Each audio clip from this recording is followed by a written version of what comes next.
Very controversial issue, the question of women's lib. Are men and women equal in the Torah? Egalitarian, they call them, right? Today we have special minions for women, even Orthodox women, not just talking about Reform and Conservative, right? Where they have to have their own reading of the Torah and their own singing, right? So my first point I want to make is that if someone says, I'm going to examine the Torah and see if the Torah considers men and women equal. If so, I accept it. If not, I reject it. You've already rejected it before you've started. Because what's the source of our values, right? Where'd you get your values from? From your parents, from your teachers, from your friends, from the books you read, from the movies you saw, right? From the television programs, right? You're going to judge if the Torah confirms to your value system or not. You've already rejected the Torah before you've begun. Because the Torah is the source of values. If you accept the Torah as the word of God, then you've got to accept, if the Torah says men and women are not equal, I've got to accept that as well, right? But I think you'll be very surprised. So let's take a look at what the Torah says about men and women. We started off with Adam. All the animals were created male and female. Adam was created only male, right? And then God takes the rib and makes the woman. You know the joke. God tells Adam, I've got a wife for you. She's beautiful. She'll be your slave. She'll do everything you want. How much does it cost? An arm and a leg. Well, what can you get for a rib? What can you get for a rib? Women don't like the joke. Anyway, right? The rabbis say, why from the rib? Not from the mouth, she shouldn't talk too much. Not from the hand, she shouldn't touch too much. From the feet, she shouldn't walk around too much. The rib is next to the heart. He should love her. That's why she's created from the rib. But why did God create men all alone and then create women? He should have created men and women like all the other animals. And the answer, obviously, he wanted Adam to feel he was lacking something. All the animals are male and female, and he doesn't have a wife. Before you're married, you're half a man. After you're married, then you're really finished, okay? So, they don't like that joke either. Anyway, but the point is that you have to, that when he recognized he was lacking something, then he appreciated his wife. I mean, even today, my brother married the first girl he met, right? 1, 2, 3. Me, it took 7 years to find the wife. So you appreciate it more. Some people I had children, thank God we had children right away. My brother-in-law took him 12 years to have a son, and he appreciated it more. So you see that God wanted man to appreciate his wife. Now Eve doesn't get such a great play in the Torah. She told her, don't always listen to your wife, right? But after that we come to the forefathers. And we have Sarah, Rivka, Rachel, Leah. The matriarchs, right? Behind every great man there's a great woman. And the great deeds of our matriarchs, right? Then you go to the book of Shemos, right? And the rabbis say, in the merit of the righteous women did the Jews go out of Egypt. Now, Pharaoh's goal in the slavery was 0 population growth. The Jews were having so many babies, no more. We'll make them slaves, we'll make them work so hard. The men will come home at night, they'll be dead tired, no strength to have children. And it would have worked. The men were broken physically and emotionally, right? And the rabbis say, who saved the day? The women. They went out to the fields, they drew water, and they got little fish in their water, little sardines. They went out to their husbands, and they fed them the sardines, and they enticed them with their mirrors. I'm beautiful, look at me, right? And they had more children and more children and more children. Pharaoh said 0 population growth. The women said more and more and more, right? I always remember my sister. My sister, thank God, has 10 children, right? My grandma wasn't used to big families. She only had 2. Every time my sister would get pregnant, my grandma would make a joke. You should name the baby Shelby. Why Shelby? Shelby no more. My sister got very insulted. I'll name the baby Shelby as many as Hashem wants, right? Now she has over 20 grandchildren, thank God, right? Shelby, right? Now, I don't know what it feels like to be pregnant, to tell you the truth. I don't know what it feels like to be a slave, right? But I can imagine being pregnant at the same time as being a slave is not a lot of fun, right? And the women, more and more, the merit of the righteous we went out of it. Then we have the story of Esther. We have the story of Ruth. I forgot to mention Miriam and Yocheved, right? The midwives. The whole book of Shemos is based on the courage of these two midwives who stood up against the Pharaoh of Egypt. We have in the judges, we had a judge named Devorah, a female judge. Devorah doesn't mean a judge in a court. A court of law, a woman cannot be a judge because she's subjective, right, with emotional, right? More, that's why she can't be a witness either, right? But we had leaders during the period between Joshua and King Saul. We had leaders who were not officially kings, and they made decisions for the nation if we go to war or not, and other decisions, right? And they were all individuals. Samson was we had a guy Yiftach who was in the Rabbis, we had Samson, and we had Devorah, was a female judge. She made the decisions for the people, right? So we see throughout the Torah, men and women are very important. Women are very important in Judaism, right? So the reason why women have less mitzvahs than men is because their job of being a mother and a woman and a wife is paramount. It's equal to the mitzvahs that a man has, right? A woman has a career, right? He has to explain to his wife, what do you do? I have 10 children, right? Do you work? I work all day with them, right? No, out of the house. Yeah, I go out on the porch once in a while. I work out of the house, right? Being a mother and being a wife is a tremendous career, unsung career. You don't get much credit for it, right? But in today's world, right, unfortunately, women are put down. The women's liberation rebellion was because women were put down in the secular world. Women couldn't own property. Women couldn't vote. Women couldn't participate, right? So they rebelled, right? But in our society, women were always equal to the men, all right? We find the story in the Chumash, the Ties of Moshe, 3,000 years ago. The daughters of Zelovcha complained, right? Our father has sons, daughters no sons. We want an inheritance in the land. And God said, give them an inheritance in the land. If there's no son, the daughters inherit. Right? That was at a time when, until very recently, women couldn't own property in the Western world. But I think that women were put down, so they rebelled, right? And I think even the rebellion is a put down to women, right? I think that the secular women are totally convinced that women are inferior. They got to show so much they're equal to the man, right? We got to show what's important is being a man. You got to be a better man than the men. Ben Gurion once said, "The only man in my cabinet is Golda Meir," right? He's the only man on my cabinet, right? You have a table and you have a chair. You tell the table, you're a chair, you're a chair, you're a chair, it's still a table, right? And if it would be a chair, you have two chairs and no table, right? They have the artillery and you have the infantry. So the Torah says men and in the secular world, men and women are the same. They're the same. Oh, they're different biologically. But if you think the man's the doctor, the woman's the nurse, the man's the lawyer, the woman's the secretary, you've been brainwashed by society. Women can be lawyers and women can be doctors, and I'm not denying that. Right? We have a wonderful pediatrician, wonderful doctor, right? But they're different. They're not the same. They're different. They're equally important, but they're different. You have the infantry, the artillery, the Navy, the Air Force, the Marines. Who is more important? They're equally important, but they're different. So imagine in the middle of the battle, a soldier in the infantry leaves his post without permission. And he joins the artillery. And he wins the battle single-handedly. What will he get? A medal or a court-martial? What do you say? He might get a medal too, but he'll definitely get a court-martial, right? He left his post. Women have their posts. Men have their posts. They're equally important, but they're different. They're different, right? And I can prove to you that men and women are equal. What's the proof? Because a child needs a father and a child needs a mother. One-parent families, whether it's father or mother, everybody knows are problematic. A child needs a father, a child needs a mother, right? And divorce is very, very difficult for children, right? Heard such a sad story about a little boy who was like 5 or 6. His parents were divorced. He was with his mother. So he's crying in the middle of the night. I want daddy. So she calls her ex. He wants you. So he comes and takes her to his house. And he goes, I want mommy. He calls her. She comes, right? I want mommy. I want daddy, right? Child needs a father. A child needs a mother, right. Now, one of the problems we have in the prayer book, the prayer book says, we have a blessing in the morning. Shalom asani goy, you do not make me a non-Jew. Shalom asani ovid, you do not make me a slave. No, you do not make me a woman. See, slave, non-Jew, women, they're all the same. Right. We don't make me. And women say a bracha, shasani kirtsono. He made me as his will. It seems to be a cop-out. They can't say, not make me a man, so make me as his will. Right. But you have to understand, what it means is that men have more opportunities to come close to God than women do. They have more mitzvahs. But that doesn't put down women, because women don't need those many opportunities. Men need more pills than women do. I was once going on a train to Haifa. The guy sits down opposite me, takes out a whole pharmacy. One pill, another pill, another pill. Looks at me, poor guy, doesn't have any pills, right? Thank God I don't need the pills, right? This crippled guy that has a special kind of wheelchair that can go up steps, that can jump up and down. Go, don't you want a wheelchair? No, I'd rather have my feet. It's okay. I don't need the wheelchair. Right?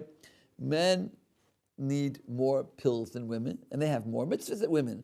Mitzvahs that have time limit, men are required, and women are not required, right? Saying Shema, shofar, prayer in the minyan, right? Women are not required because they have to take care of the children, and then that's equally important, right?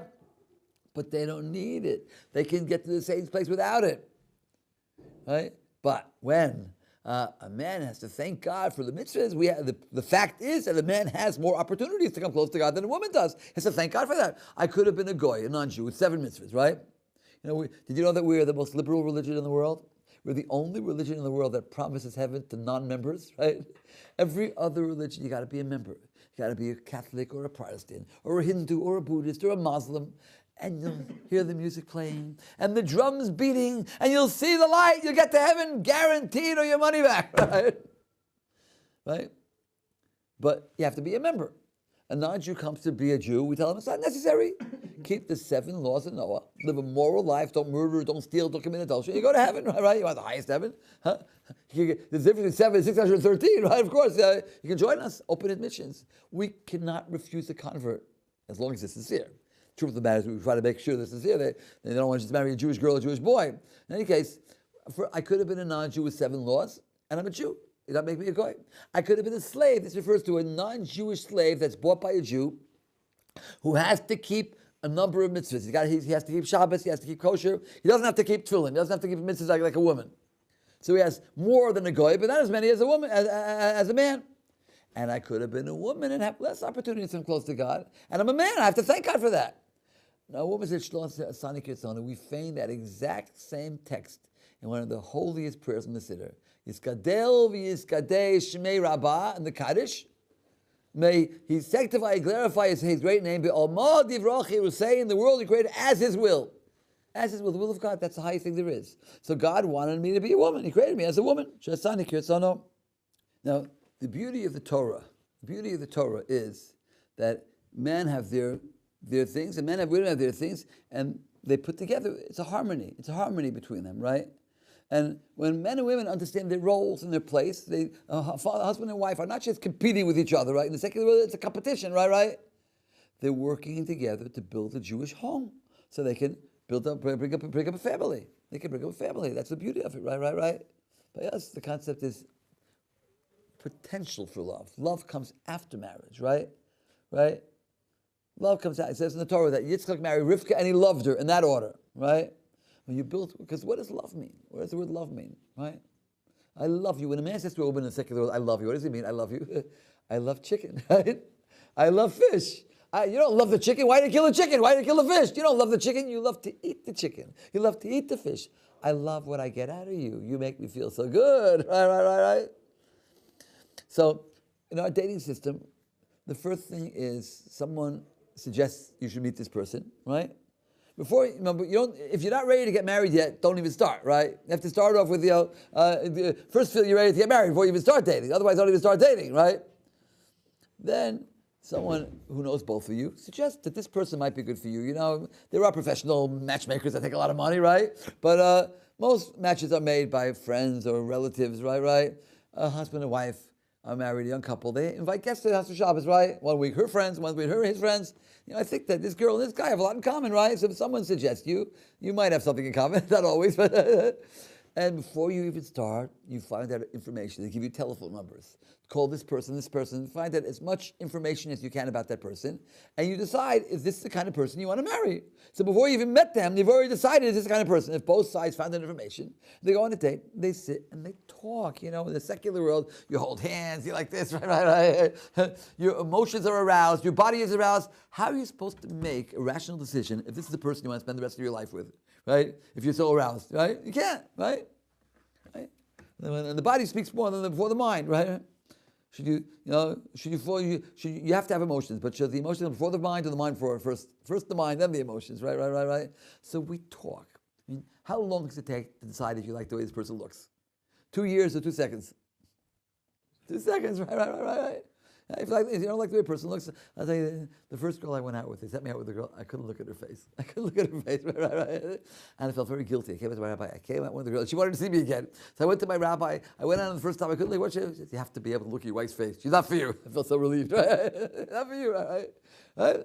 Looks are very important, right? That shouldn't be the only thing, right? You talk and see what your values are. Do you have common values? And after, even if you have common values and your families are compatible, everything, do you enjoy being with this person? That takes 1 hour. You sit for 2 hours. Next week, another hour. Next week, another hour, right? It can take a week. It can take 2 weeks, 3 weeks. It can take a month, right? But there's a limit. It can't take forever. It's a limit. That's it. 2 months, whatever. That's it, right?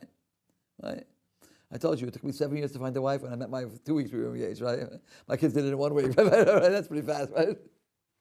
But once you see potential for love, and then when you get married, then love. Because the word for love in Hebrew is ahava. Anybody know what the root of ahava is?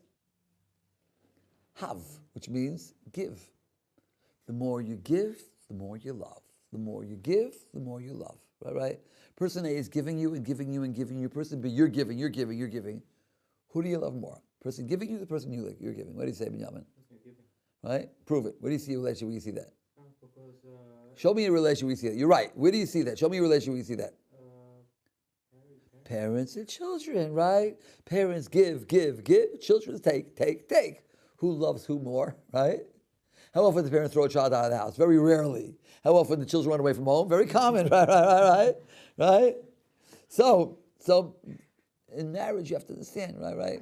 You know, one of the biggest mistakes in the secular world is they believe that marriage is a partnership. Do you guys think marriage is a partnership? You know, you scratch my back, I scratch your back, right? But if marriage is a partnership, right, and you had to sign a contract to be somebody's partner for the rest of your life, what will you look for before you sign? The escape clause or clause? How do I get out, right? Wouldn't you? Wouldn't you? How do I get out, right?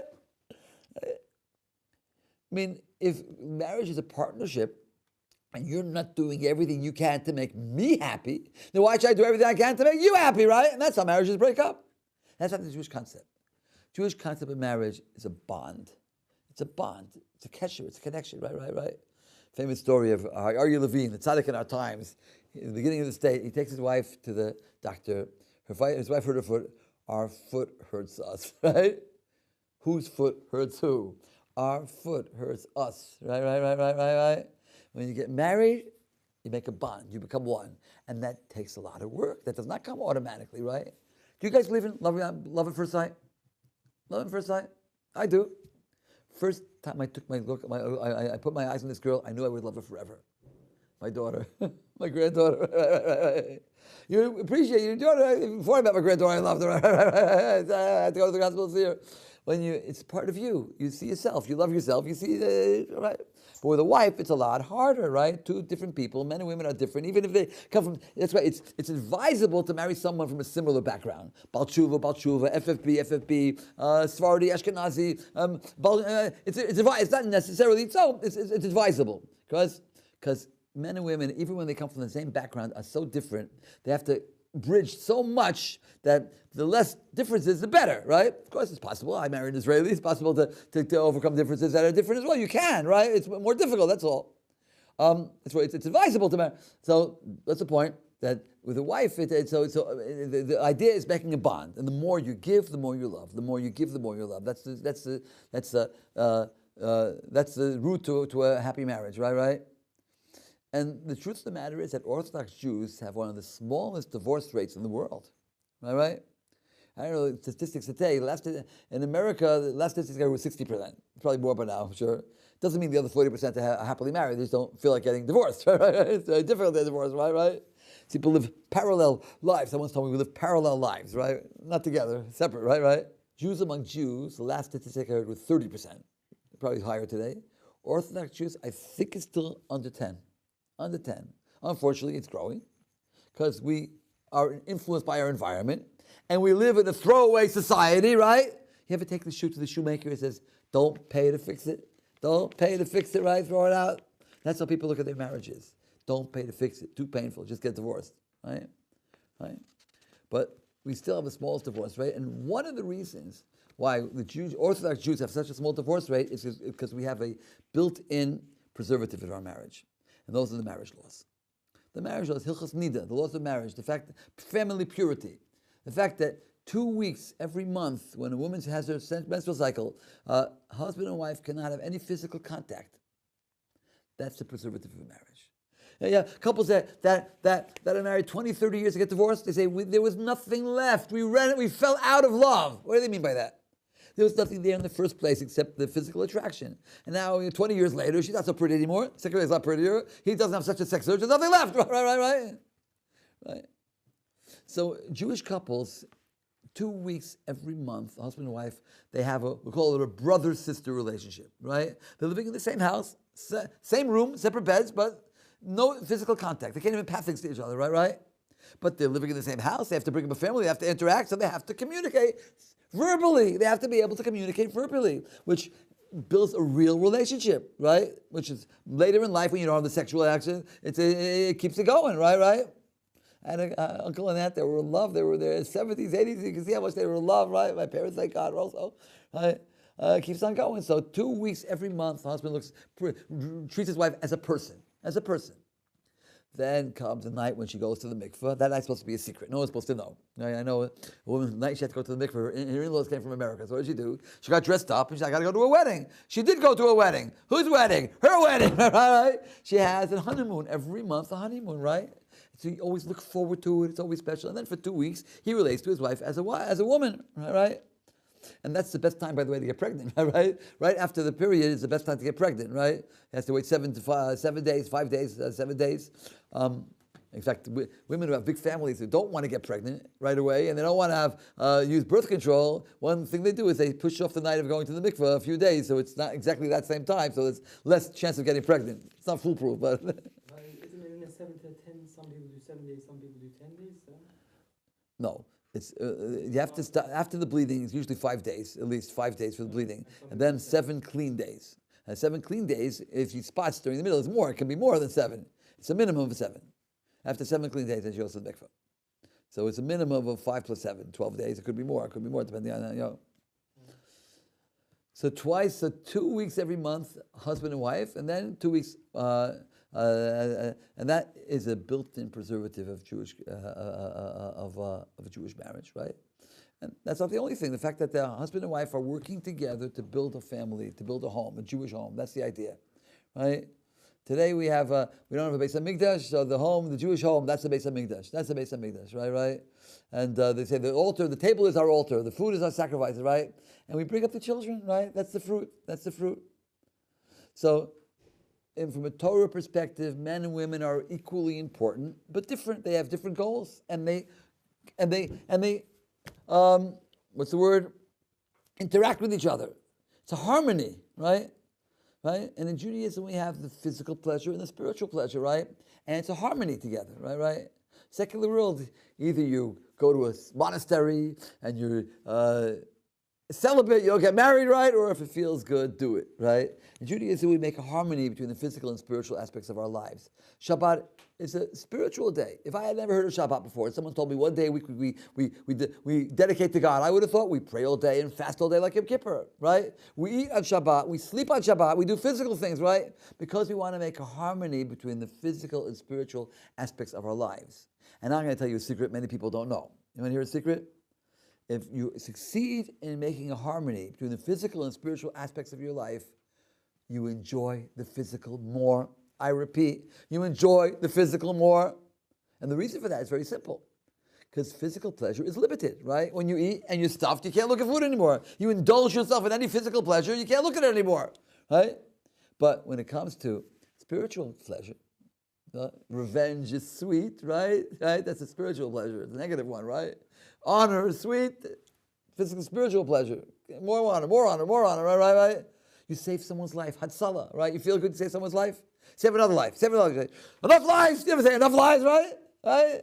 Spiritual pleasure keeps on going, right? So if you succeed in making the physical pleasure, we're eating in honor of Shabbos. You get married, so you have children to serve God, right? Every physical act is harmonized with the spiritual act. You enjoy it even more. That's the beauty of it, right? So men and women are equally important, but have different roles. And the Torah puts them together. We build a Jewish home. A child needs a father, a child needs a mother. Right?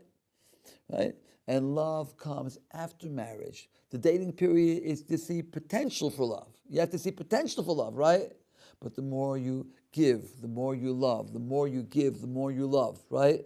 The laws of Nida help us to focus, right? Focus, right? That you have to. Your wife is a person. You've got to deal with her as a person. 2 weeks every month, you have to deal with her as a brother and sister without the physical, right? And then the physical is a mitzvah, right? Having children, it's beauty, it's a harmony of physical and spiritual together.